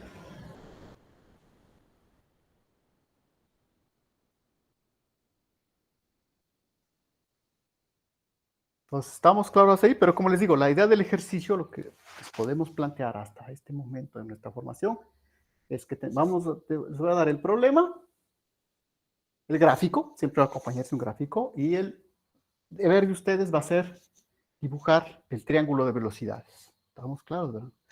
Se podría pedir también que resuelvan con los triángulos, como el que resolví hace un rato. Perfecto, interesantísimo. Pero, como les digo, hay que ir respecto al tiempo también, ¿no? Tenemos disponible, no podemos pasarnos,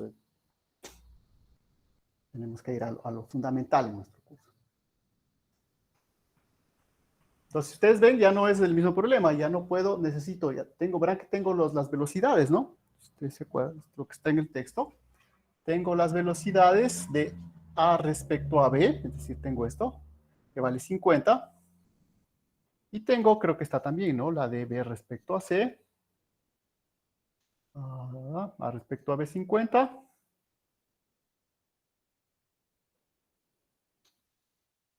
A respecto a B. B respecto a C, ¿no? B respecto a B50. Entonces, obviamente necesito conocer este lado. Necesito conocer algún ángulo. Ustedes ven que no es... entonces les voy a mostrar el camino. Este ángulo vale 135. ¿Sí? ¿Puedo conocer este ángulo de aquí? Sí, simplemente hago 180 menos 135. Ya tengo este de acá. Como tengo este de acá, 90, 90, ya puedo conocer el de acá.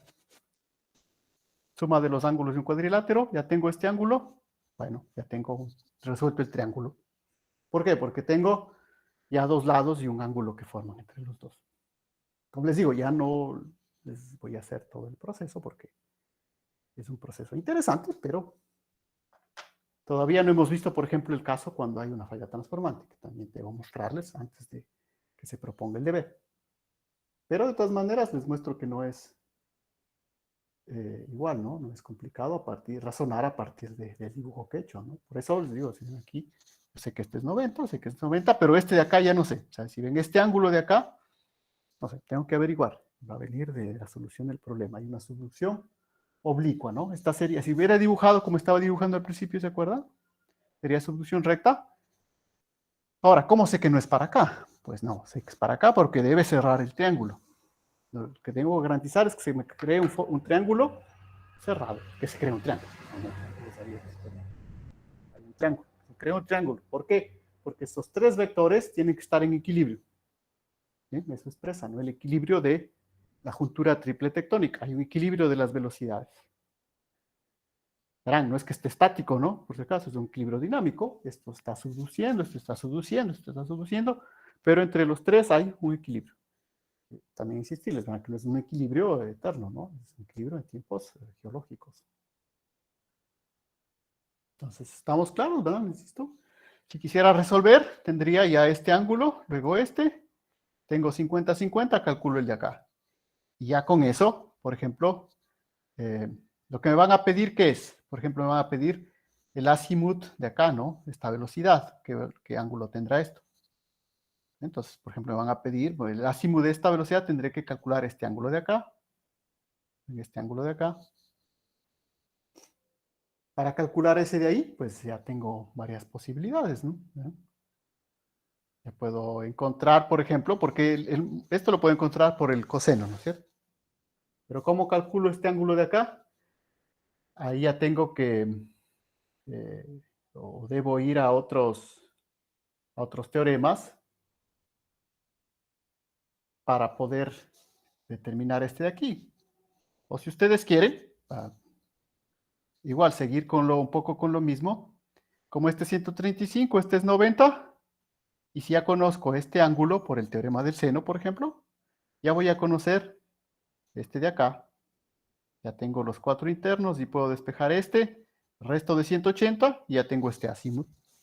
Verán, les estoy diciendo así de manera oral, sin resolver el problema, no porque no sea necesario, pero no podemos ahorita detallar todo eso, ¿no? Por si acaso, el resto de cálculos igual está en el ejercicio resuelto, ¿no? Pero rápidamente les muestro cómo yo procedería. Hay otras maneras. Ustedes pueden ver que en el libro va de otras maneras para resolver geométricamente. Lo que es aplicar teorema del coseno, luego teorema del seno. Y encontrar este ángulo de acá, que sería el azimut de la dirección de subducción de la placa A en C. ¿Sí?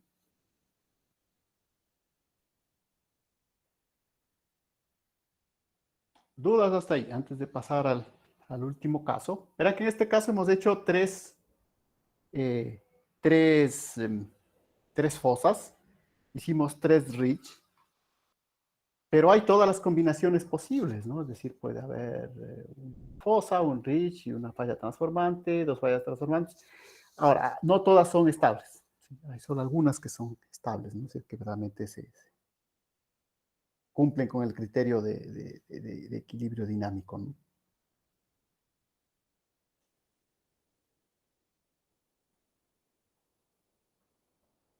Vamos hasta ahí, ¿no? Para ver un tercer caso que incluya, en este caso, una falla transformante, ¿no? Para dibujarlo.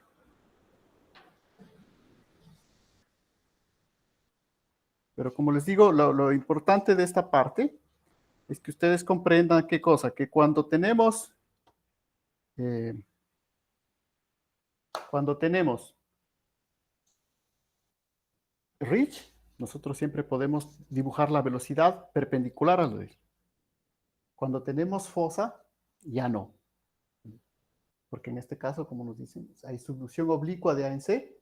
Entonces, sí, estimo que los otros son perpendiculares a las fosas de subducción. Pero esto obviamente ya no es perpendicular, sino que ven que forma un ángulo. Entonces, ahí necesito más datos del problema. ¿Sí? Como obviamente no me dice nada más, bueno, de entrada puedo suponer que estas soluciones son rectas, ¿no? Pero en cambio la otra me dice no, específicamente hay una solución entre A y C omite. Profe, una consulta. ¿Sí? Disculpe, ¿dónde estaba el azimut de 270 grados? Ah, sí, está bien, eso faltaba. Perdón, me olvidé. Luego dice B subduce respecto a C con 270. Entonces, B subduce respecto a C con una velocidad de 270 grados. ¿Sí? Entonces aquí lo que me dan no es el azimut de la fosa, por si acaso. Entonces, verán, aquí hay una mezcla de datos. Nos dan el azimut de esta fosa general, una, pero en la siguiente, lo que me dan es el azimut de la velocidad. ¿Sí? Entonces, ¿cuál es esa velocidad? Es esta de acá. ¿Sí? B respecto a C. Por eso también, si ven esa parte, por eso yo sé que esto es perpendicular. Porque este azimut 270, ¿cuál es? Este sería 0, 90, 180, 270. ¿Sí? Entonces, el azimut 270 es todo esto, si ustedes quieren. Es esto para acá. Todo este ángulo, 270 grados. ¿Sí? O sea, ese dato me garantiza de que esto es perpendicular. Porque en este caso me dan el azimut de la velocidad. Entonces, ustedes pueden ver en los datos del problema me pueden dar el azimut de las fosas, el azimut de los ridge o el azimut de las velocidades. Entonces, eso tener. ¿Estamos claros? Ese era 270, ¿no? Entonces, obviamente, como es 270, yo me garantizo que este ángulo de aquí sea 90, ¿no? Para completar. No sé si hay otro dato más que se quede por ahí. Entonces, ¿estamos claros, verdad? Como les digo, el ejercicio que les vamos a proponer es, va a ver el texto, va a ver el gráfico, y ustedes van a tener que trazar el triángulo de velocidades. No vamos a llegar hasta la solución porque ya de por sí es un trabajo que deberíamos hacer primero bien eso, ¿no? Ahora, y luego igual ustedes pueden seguir con la solución. Verán que el libro también tiene, no están todos los ejercicios, por si acaso las soluciones, pero creo que un 70% de los ejercicios están las soluciones al final, para que igual se guíen, también es una forma de guiarse, ¿no? Para ver si está haciendo bien. ¿Alguna duda? Porque deberemos pasar al final. Estamos ahí, ¿no es cierto?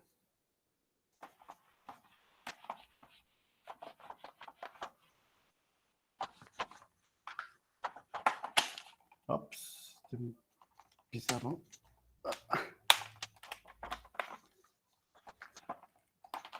Bueno.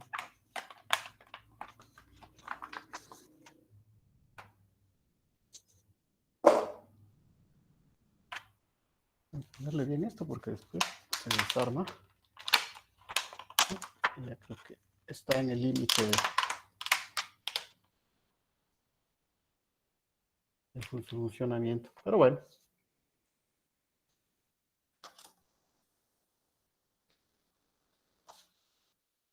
Entonces, en los otros, para mostrarles, por ejemplo, puede ser un problema. Ahora, si tengo una falla transformante, un ridge y un trench, por ejemplo. Problema, falla transformante, ridge, trench. Ya no voy a escribir el texto porque si no, pues sí. La idea es más bien mostrarles qué sería el ejercicio. Y tenemos algo como en este caso, ¿qué sería? Pues bueno, supongamos que tenemos la falla transformante es esta. Esta la vamos a dibujar así, ¿no? Es una falla como una falla de rumbo. Podemos tener un ridge que sería por acá, ¿no? Y un trench que complementa por acá, ¿no? No le voy a dibujar bueno, puedo poner que esto para acá, por ejemplo. Entonces, ¿cómo dibujaría en principio el triángulo de velocidades? Si yo veo esto, lo que yo sé es qué cosa, que tengo dos direcciones que no puedo cambiar.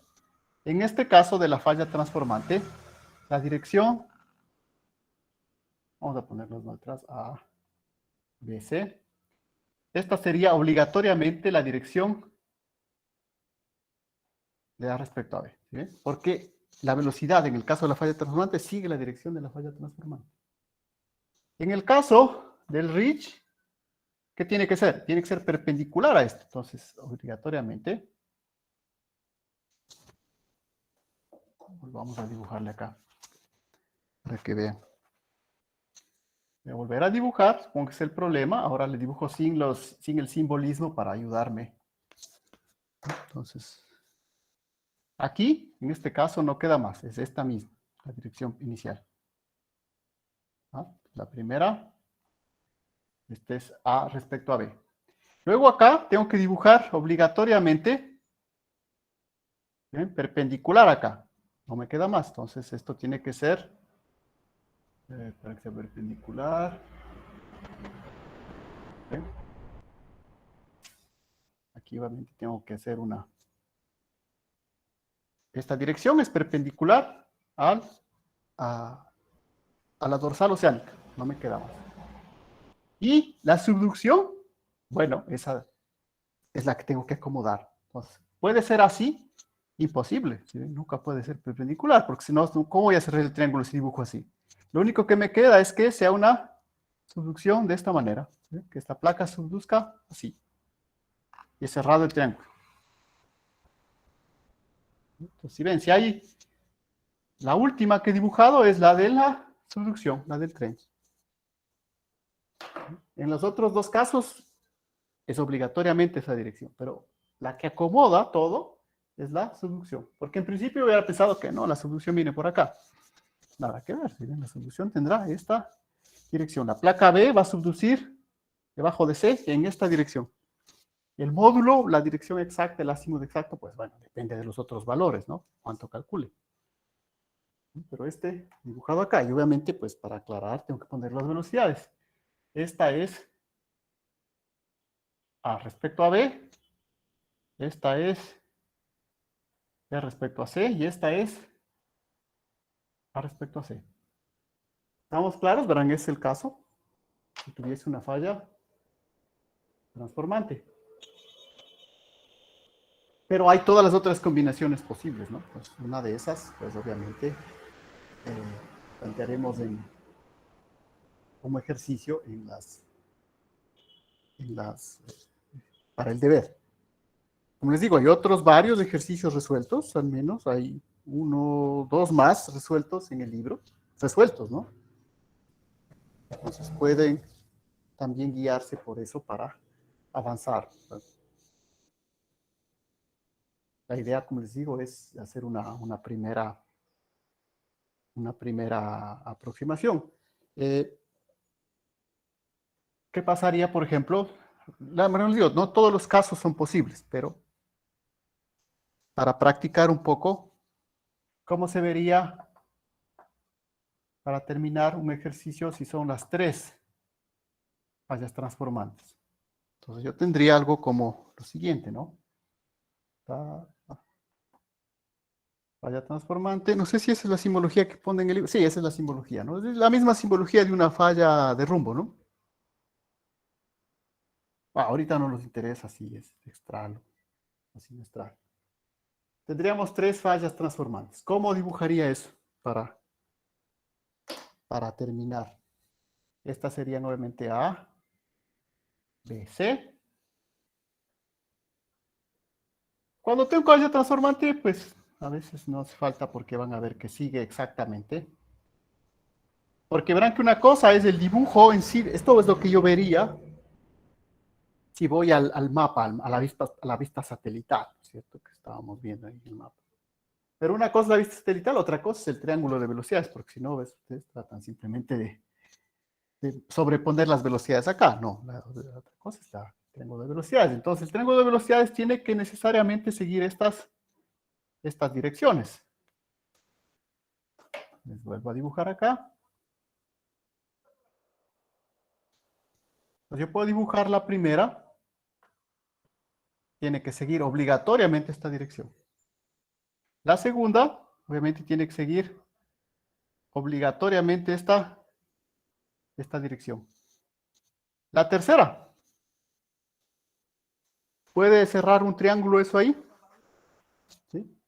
Puedo generar un triángulo donde la tercera velocidad sigue esta dirección y cierro el triángulo de acá. ¿Es posible eso? ¿Verdad? Entonces, esta es obligatoria. Acá verán que sí era posible, ¿no? Porque esta era valla transformante. Esta divergencia. Y esta acomodaba. Pero si tengo estas dos, ¿yo puedo trazar una dirección que cierre este triángulo de ahí?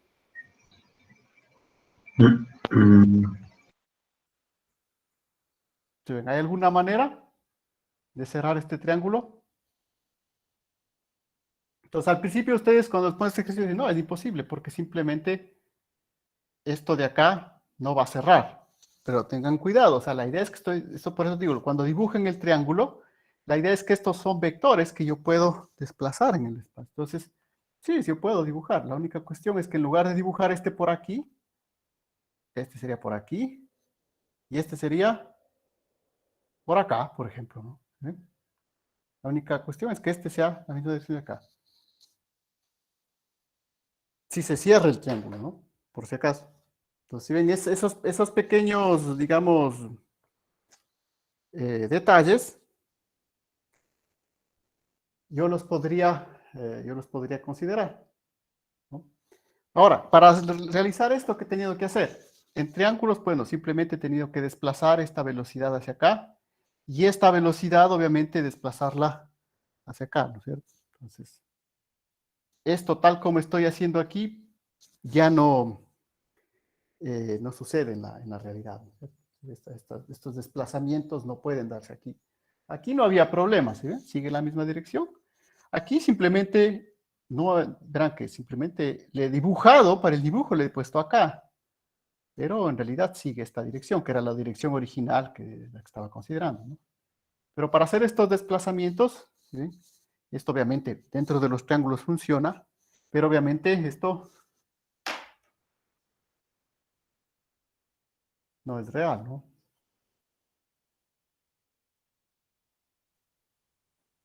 Y por eso es que obviamente este tipo de unión triple de tres fallas transformantes no se da, ¿no? ¿Por qué? Porque no, esto no es real. Se puede hacer una vez más con vectores, pero en la realidad estas traslaciones no se dan, ¿sí? Entonces eso, por favor, tengan cuidado. Por eso les digo, la idea es que revisen también el texto. Ahí hay otros ejercicios. Y al menos les he mostrado 3 casos, ¿verdad? Que muchas otras combinaciones posibles. Parece que iba a haber una pregunta. ¿Alguien? ¿No? ¿No? Cualquier inquietud. Entonces, les estoy mostrando el caso de que se junten 3 fallas transformantes. Este es un caso que no es estable. A pesar de que podemos cerrar el triángulo desde el punto de vista matemático, estas traslaciones desde el punto de vista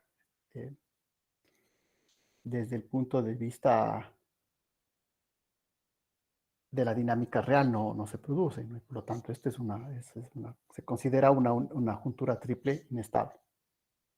Pero obviamente el ejercicio, este es el caso extremo, ¿no? Esta es imposible, no se puede. Hay un caso más que tampoco se puede, todos los otros sí.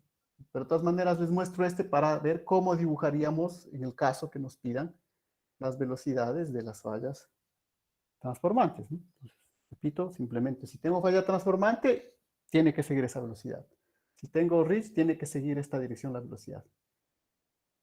Si es zona de subducción, si es un trench, pues ahí tendré que acomodar, es el que acomoda, ¿no? Entonces eso es un poco la idea de este proceso de las junturas triples. Obviamente esto era interesante, muy interesante desde el punto de vista práctico, cuando no había todavía la tecnología GPS, porque mediante la medición de los movimientos de 2 placas yo ya podía saber la velocidad de la tercera, ¿no? Y así como se fue construyendo mucho del mapa ese que tenemos de placas. ¿Por qué? Porque con esto yo ya tenía, me bastaba medir 2 placas y el de la tercera ya lo conocía. Como conocía este, ya podía seguir con los otros Bien, iba despejando las velocidades de todos los demás sin necesidad de GPS. Bastaba saber de dos de ellas.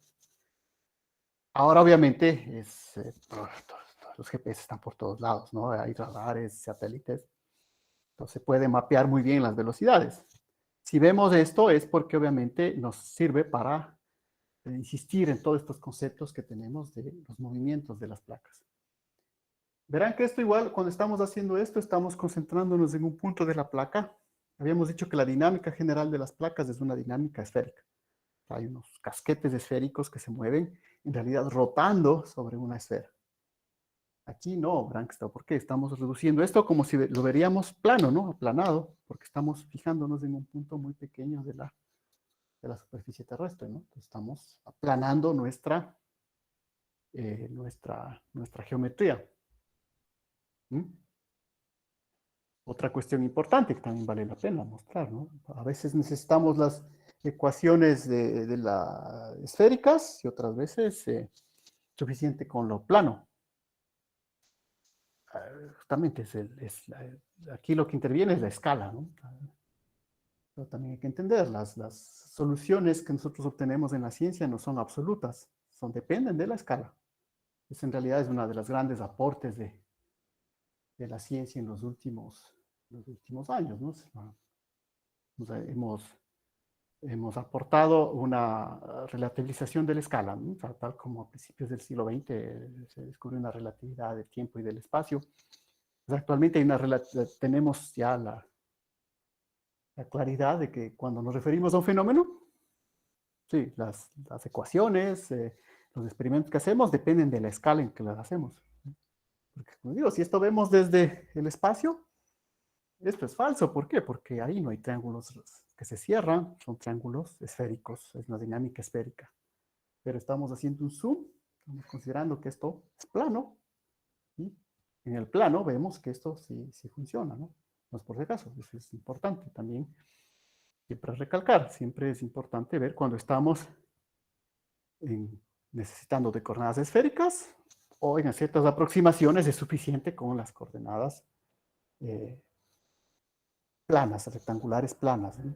Porque depende justamente de desde dónde estemos viendo el problema.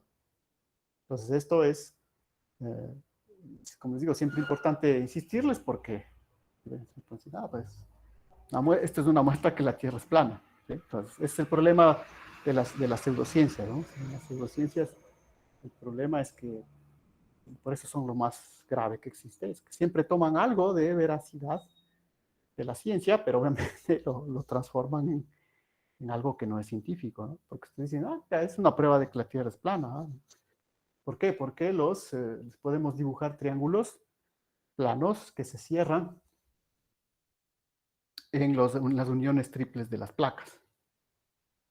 Ahí les estoy dando. De hecho, ese argumento de los terraplanistas nunca he escuchado, pero seguramente puede ser. Porque obviamente ellos dicen que no existen las placas tectónicas. Bueno, no sé cómo explicar en el movimiento, pero en este podría decir, mira, es un argumento de que la Tierra es plana. Para las medidas, las del experimento, funciona en una geometría plana, entonces, conclusión, es plano. No, pues es plano, pero porque estamos viendo la escala del punto de la juntura triple tectónica, ¿no? Si vemos esto desde el espacio, pues no, esto no se va a ver así. No voy a poder dibujar un triángulo plano, ¿no? Entonces, eso también son cuestiones que siempre vale la pena insistirles. Listo, entonces verán, ¿no? Sobre esto será el deber, por favor. Así que, una vez más, si hay dudas, preguntas, no se olviden de poner ahí sus dudas, si es que las hay. Obviamente, si es que no, ya iremos viendo. Por eso es la idea también de hacer una evaluación un poco continua, porque de esa manera podemos saber cuánto están avanzando. Listo, entonces quedamos hasta ahí. Igual, por favor, igual no se olviden de, al momento de salir, cerrar su sesión, o salir de la sesión, porque luego suele quedarse esto grabando. Quedamos hasta ahí, entonces.